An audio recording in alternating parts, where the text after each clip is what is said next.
Okay, magandang apple po sa inyo lahat and welcome to the another episode of our Sports Corner PH interviews. And for today, makakasama po natin ngayon ang mga gold medalists from the recent Southeast Asia Karate Federation Championships last April.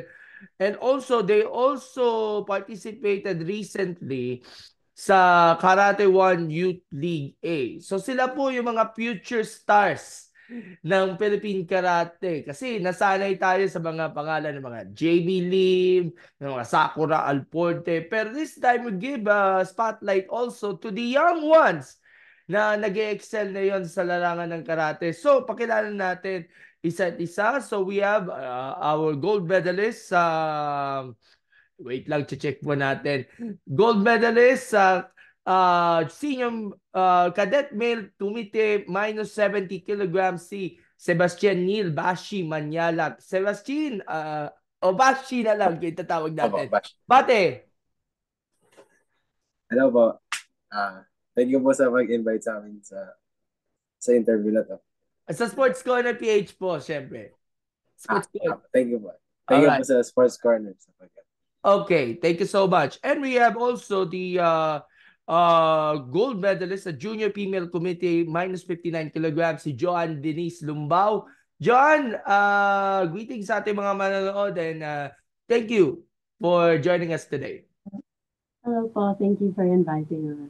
Ayan, so maraming salamat po sa inyong pagtanggap sa invitation natin na makasama namin kayo dito sa ating programa. And of course, malaking tulong itong interview na ito pa mas lalo nating kilalanin ng personal itong dalawa nating mga baguhan pero unti-unting namamayagpag nga sa larong karate. So, kamusta na po kayong dalawa? Ano ba yung mga pinagkakabalaan ninyo? Tuloy pa ba yung training ninyo dyan sa may Pasig sa ngayon? Joan, please. Yes po. Yes po. I came from training po kanina and then we have another one later.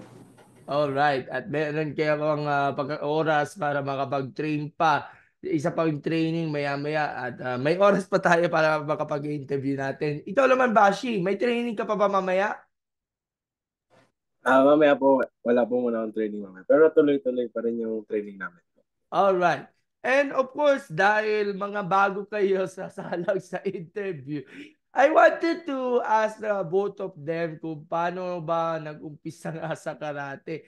Alam natin si Bashi, ang inyong dad is into karate. Dating member na national team but now is coaching right now. So, naman na ba sa inyo itong karate skills din yun ang ginagawa? At paano ka nag-umpisa sa larong karate? Paano ka Oh, nag-discover sa national team? yun po. Nag-start po ako una dahil ah, sinali lang po ako ng daddy ko sa club po namin, club niya din. And doon po ako nag-start simula nung 3 po ako. Tapos nagtuloy-tuloy na po hanggang yun po. Nagsimula na ako mag-compete. Then, yun, nandito na din po. Opo. And kailan ka unang nag-national team? Anong taon ka na kapasok ka sa national team mismo? Sa ngayon po, hindi pa po ako national team. Parang, Ay, di yun, pa. Yung nire-represent mo sa ngayon is AAK, no? O club for now, no? opo, opo. Opo, Yan. pero yung national team po kasi, nagsistart siya pag 18 pataas ka na. So, may mga tournaments na kailangan ng bata, yun po. Parang rene-represent po namin yung Philippines. Nagkakaroon ng training pool. Parang ganun. Opo. Okay, so kabilang ka doon sa mismong training pool ng national team. Pero pagdating ng 18 and up, elevate ka na sa national team. Opo, doon po magsisimula yung national team. By the way, anong edad ka na sa ngayon, Bashi? Ngayon po, 15 pa. 15. So 3 years na lang bago ka umabot nga sa national team. But for now, you're represented yung inyong mother club. Of course, ang Opo, AAK sa opo. mga iba't ibang mga competitions na. What about si Joanne? Thank you, Bashi. Balikan kita mamaya. What about si Joanne? Paano ka nag-umpisa sa larong karate? At ano ba yung mga nakikita mo mga fundamentals na sa paglalaro ng karate as you come along sa mga iba't ibang mga amon and of course sa mga sacrifices na sa sport na ito? I started po when I was 7 because when I was younger po, I was super hilig sa movie. You know, Kung Fu Panda po. Oo, yan yung isa sa mga paborito nating animated film eh. Yes po. So yun, I asked my parents to enroll me and then they enrolled me in AAK. And then I've just been doing karate since then po. And then I think because I started pretty young, like from a young age, nasanay na po ako with like time management or like responsibilities because I think na the responsibility you learn in school is different from what you learn in karate because karate is like really a discipline. With karate you really have to make yourself, you just have to better yourself in all ways. That's like the art of karate po. Okay. What age na? Anong edad mo na sa ngayon? Me, I'm 17 po. So 1 year to go before ma-elevate ka na sa national team ha. And you Actually po, I'm already a member of the team because mag-18 na po ako this year. So it's already okay. okay, so you're now part of the national team. Pero yung mother club na yun is also AAK, no? Yes po. Ayun. Paano mo pinagkakabalaan, of course, yung training? And nabanggit mo nga, also, you're also studying all for so may oras ka pa to train, then meron ka ding panahon din to study and balancing it through time management, ika nga eh. Paano mo binabalance? Yes po. Wala lang po. Sanay na po because I started young. So it's not super, of course there are times where it's hard, but it's already habitual. You just have to make time po for everything.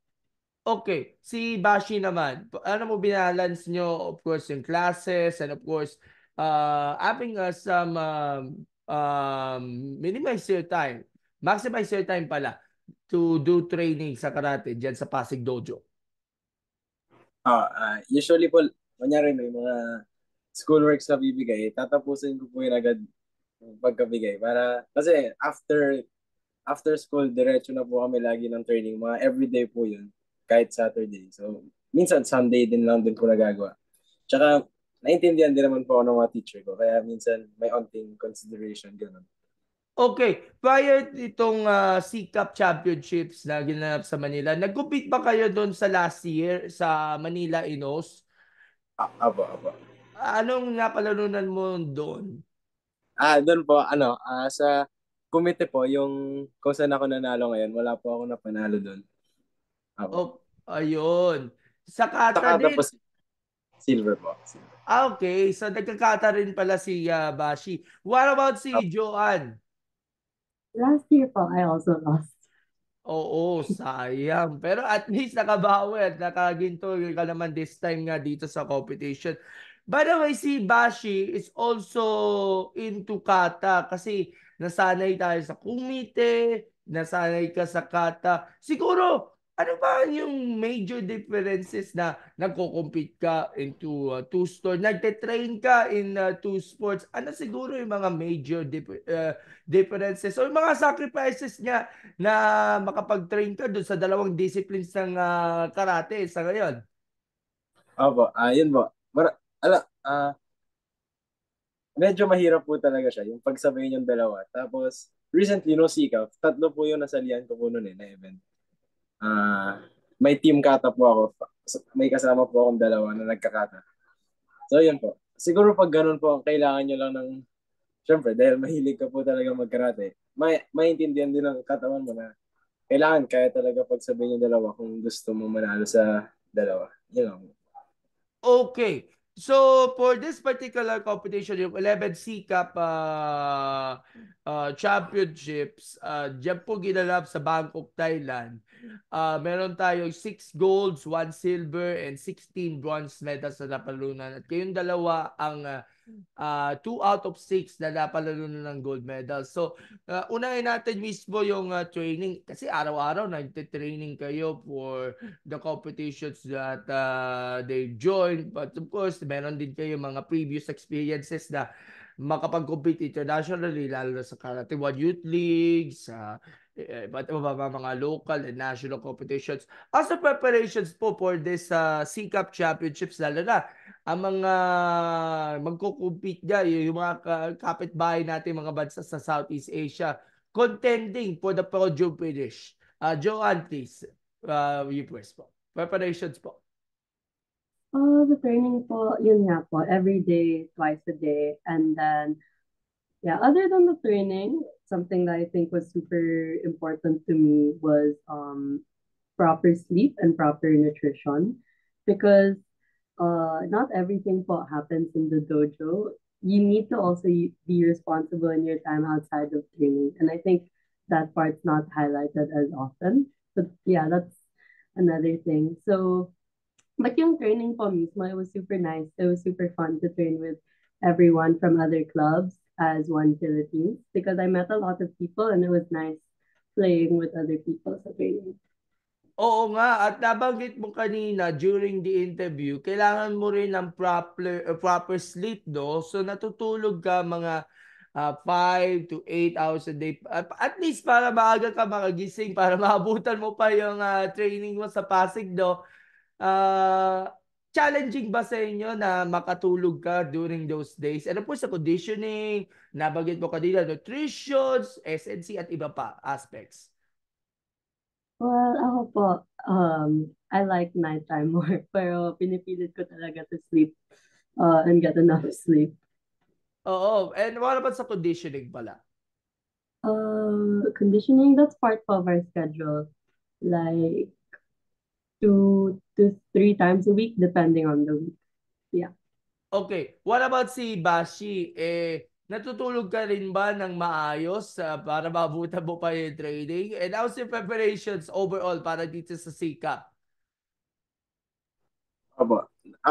Una, natutulog, nung nagsimula na yung parang C-Cup season, yan, inayos ko na din po yung mga pagtulog, pagkain. Kasi medyo normal na din siya sa akin. Parang nasimulan ko na siya dati pa, yung pagiging maayos. So, hindi na siya medyo mahirap gawin. Yun.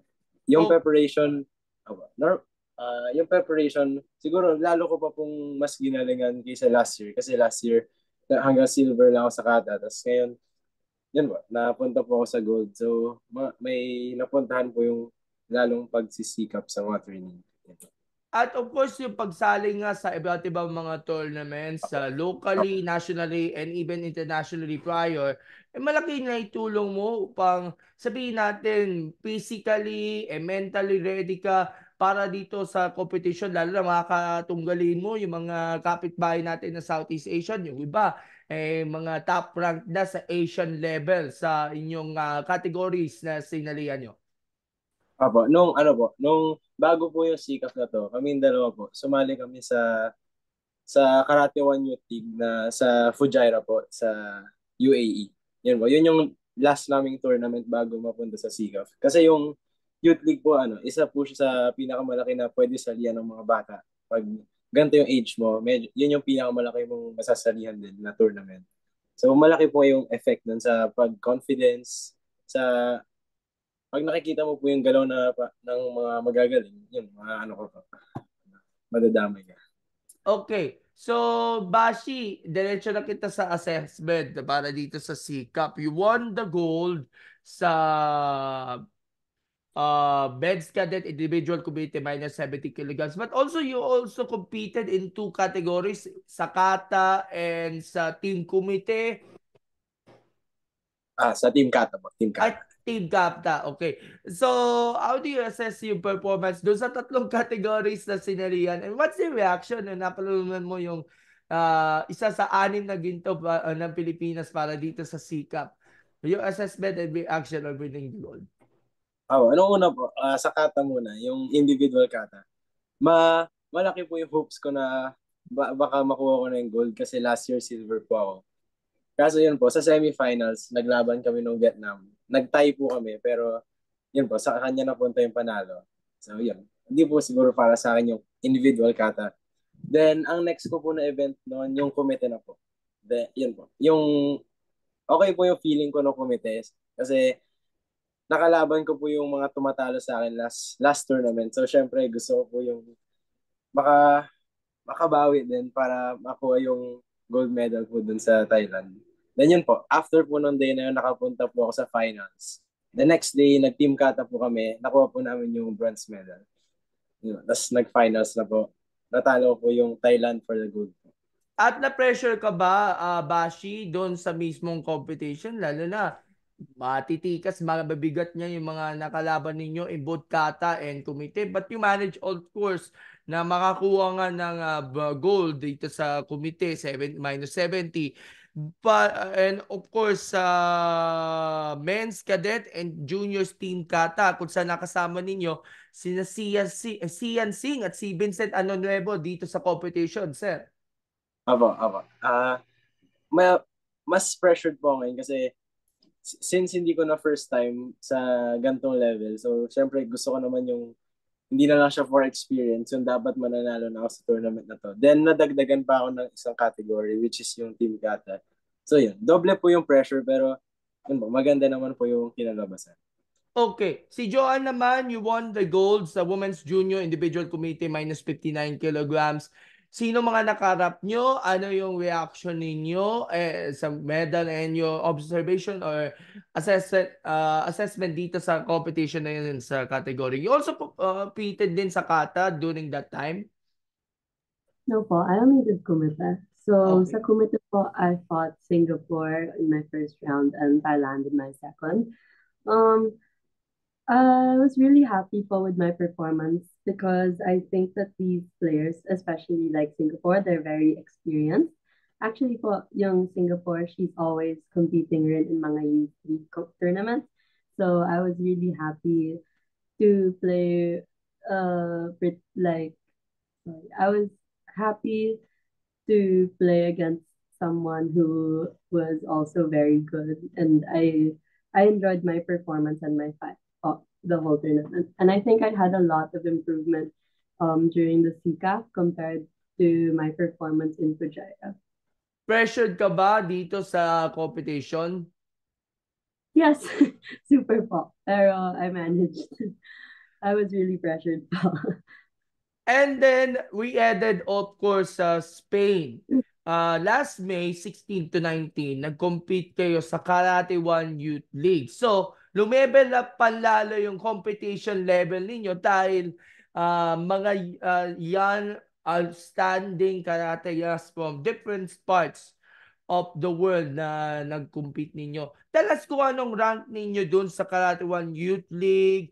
How do you manage yung expectations na galing sa sikap, papunta naman sa Karate One Youth League, and what's your observation dito sa performance ninyo? Joanne, you first. My ranking po? Yes po, and your assessment.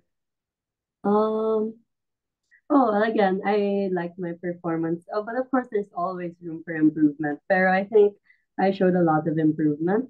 It's not perfect. I mean, I didn't win yet, but I think that slowly but surely I'm getting there. But the work continues. Yeah. Okay.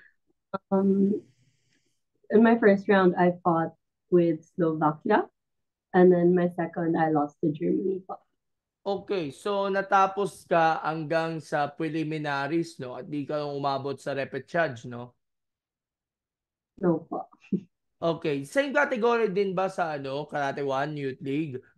Yes po. 59 juniors. Okay. Si Bashi naman, nag-compete ka rin dun sa Corona. Kasama yun rin si Kurt Samayla, si Giovanni, si Sam Beguilla, si Marijo Aliano, at si RJ Bakaya. Tell us Apo. kung ano ang inabot ninyo dito sa Karate One Youth League, your assessment.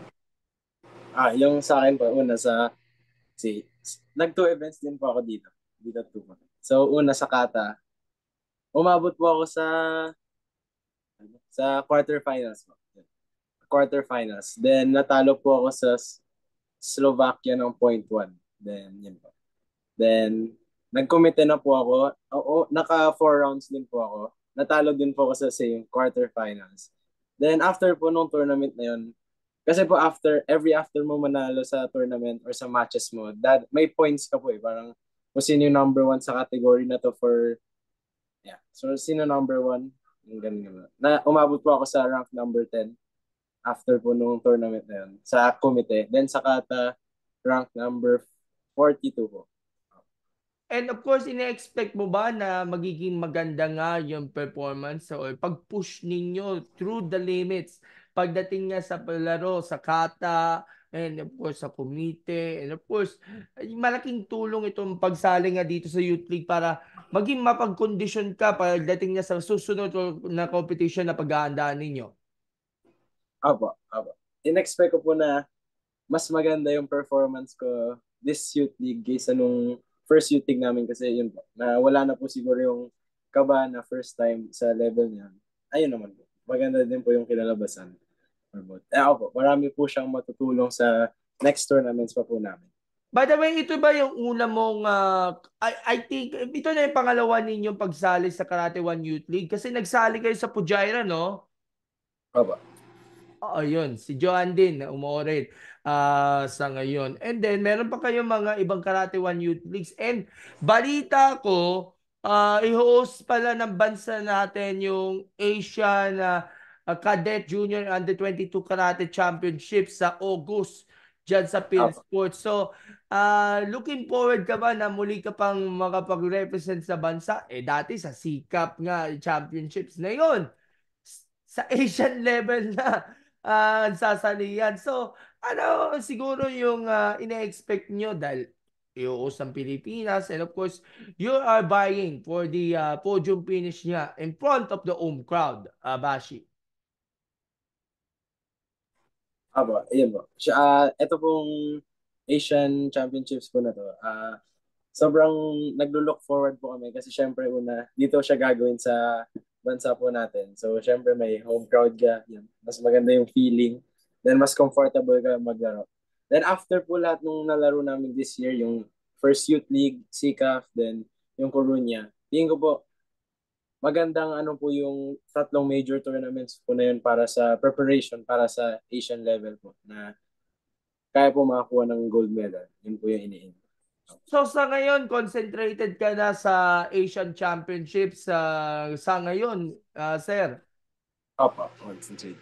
Okay. What about si Joanne?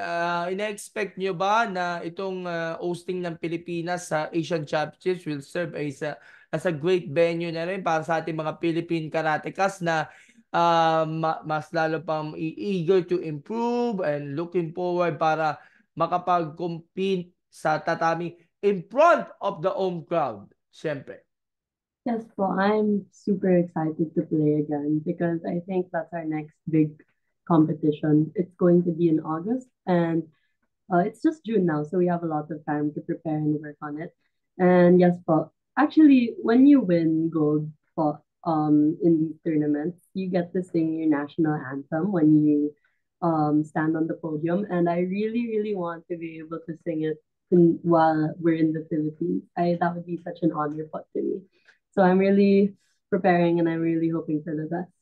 And of course, dito ka nakakonsentrate sa ngayon itong Asian Championships. So prior ditong Asian Championships, meron pang ibang mga sasalihan na competitions or dito na sa Asian Championships ka na magpe-prepare? I don't know what will happen after the Asian Championships, pero I want to join more youth leagues and more competitions. But right now, because Asian Championships, they're the nearest competition. So that's really what I have my eyes on. Pero 2025, kasi 18 ka na sa 2025, ang isa sa nilook forward ninyo ay yung SEA Games. So, may posibilidad ba na makita ka namin sa SEA Games sa Thailand sa 2025? Kasi nandito ka na sa national team, ha? I don't know po. We'll see na lang. What about si Bashi? Ano nakikita niyong mga goals at of course yung mga expectations ninyo? Lalo na bata ka pa at may 3 taon ka pa bago ka ma-transition sa national team. Ano ba yung mga goals ninyo sa inyong karate career? Ngayon po, first yung Asian Championships po din. May schedules po kasi yan. Ang next na parang gusto ko salihan, if makakasali po, yung meron pong World Championships po sa Italy din for under 21 below. Yun po. Yun po yung isa. Then, yun po, after po nun, di ko pa po sure yung mga pwedeng salihan, pero yun, magtutuloy-tuloy pa rin para, yun nga po, siguro after 3 years, mas sobrang laki na po ng in-improve ko para makapasok po sa national team at manalo po sa level.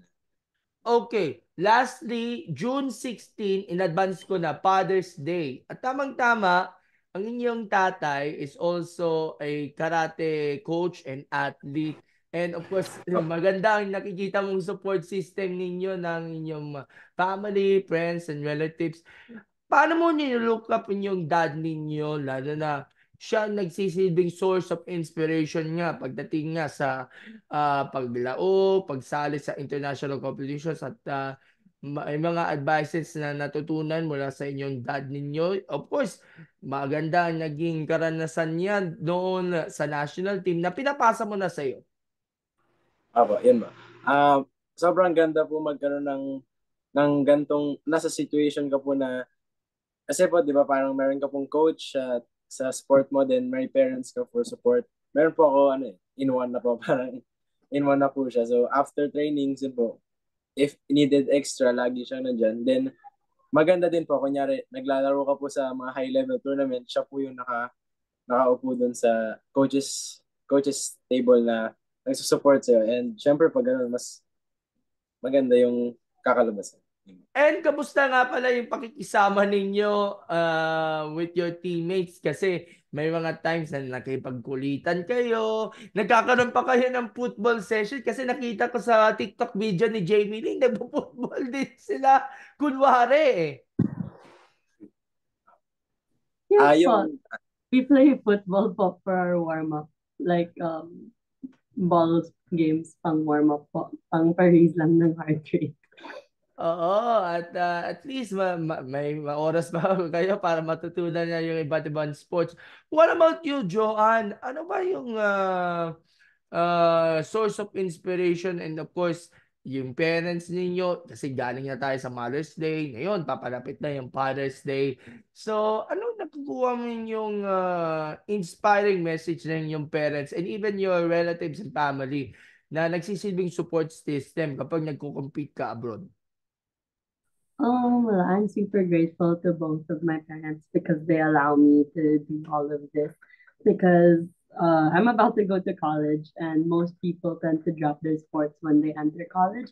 But I'm happy that I had a long conversation with my parents about karate and where I want to take it, and they're willing to support me until I get to achieve my goals. And I know like it wouldn't be possible without them. Like every day, my mom brings me to training and prepares food, and then my dad is super supportive as well.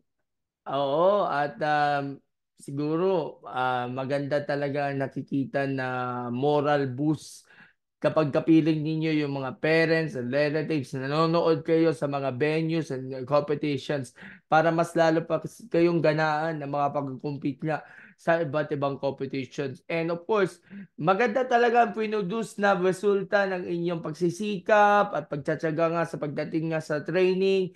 Kaya nga, nakapag-produce kayo ng magandang resulta na mga ginto sa Sikap Championships. And of course, a great performance, great run dyan sa Karate One Youth League Corona. And of course, nilook forward natin yung pagsaling ninyo sa Asian Championships. So again, congratulations on your resounding achievements sa inyong karate career. And who knows, baka sa mga susunod na pagkakataon ay ma-interview kayo na mayroon kayong SEA Games o Asian Games gold medal na mapapalunan ninyo sa mga competition. So, before we say goodbye, baka may gusto kayong pasalamatan o batiin kayo sa inyong mga mahal sa buhay and of course, those who are supported your career all the way. Si Bashi muna. ayun po. Una po, thank you po sa Karate Pilipinas sa pagbigay ng opportunity na makasali kami sa mga ganito pong tournament kasi sa ibang tournament sila po yung dala namin. Then next po, AEK po yung mother club po namin dalawa. Kasi sobrang ganda po ng ginagawa nila para sa amin. Dahil hindi po namin magagawa lahat ng mga nagawa na po namin at gagawin pa kung wala yung mother club namin. Kasi sila po talaga yung second family na nag nagtuturo sa amin para maging mature, something like ganun po. Then, next po, family ko po sa pag-support lagi sa everyday training, sa tournaments, yun po. Then, friends sa pag-support and teammates. All right. Thank you so much, Abashi, and more time to come para ma-interview kita, and we support you in all the achievements na inyong ginagawa ninyo. Si Joanne, your final remarks po, pasasalamat niya bago tayo magpaalam. Po, Karate Pilipinas first, and then because they help us and they allow us to compete and represent the Philippines, and then AAK, Sir Ricky, Sir Chino, Sir Sonny, Sir Oliver, Sir Alan, Mamika. They're coaches po, and they really shaped us so well. And I know that we wouldn't be able to win at this level if not for them. So I'm super thankful for them. My parents, they're very supportive. My family is very supportive. My friends and my teammates. All right. And before we wrap up itong interview, again, congratulations sa inyong successful feat sa C-Cup. Thumbs up tayo para sa ating picture in 1, 2, 3. All right, thank you so much to both of you. More power, more blessings, and we'll see you sa training. Baka pwede natin bibisita sa training niya sa Pasig pag may time.